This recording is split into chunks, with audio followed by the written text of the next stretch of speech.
নিজেদের হোমওয়ার্ক করছিল। তখনই বাইরে লিভিং এরিয়া থেকে কিছু একটা পড়ার শব্দ পাওয়া গেল। দাদা, এই লিভিং এরিয়া দিয়ে কেমন শব্দগুলো আসছে? মনে হচ্ছে বাড়িতে চোর ঢুকেছে। চোর? এবার আমরা কি করব? বাড়িতে তো মা বাবাও নেই। আসতে বল, যদি চোর শুনে ফেলে তাহলে আমাদের দিকেও চুরি করে নিয়ে সাথে চলে যাবে। দাদা, আমাকে অনেক ভয় লাগছে।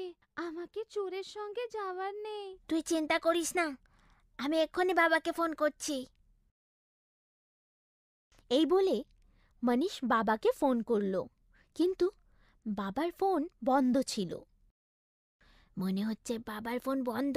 এবার আমরা কি করব? মনে হচ্ছে এবার আমাদেরকেই কিছু করতে হবে। কিন্তু কি? আমি কিছু একটা ভাবছি। এই বলে মনীষ ভাবতে শুরু করলো। তারপর কিছুক্ষণ ভাবার পর ও বলল, এবার আমাদেরকেই কিছু একটা করে এই চোরগুলোকে বাড়ি থেকে তাড়াতে হবে। কিন্তু কেমনি?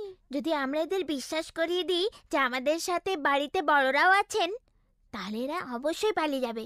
হ্যাঁ, এটা ঠিক হবে। চল আমার সাথে, আর যেমনটা আমি বলবো তেমনটাই করবি তুই। কি ব্যাপার, চুপ কেন? পড়াশোনা শব্দ পাচ্ছি না কেন? পড়াশোনা করো।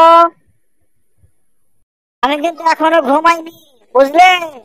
যেইমাত্র মুনিশ কণ্ঠ পরিবর্তন করে তার ছোট বোনকে পড়ার কথা বলল, অমনি চোরগুলো আর ঘরে ঢুকল না।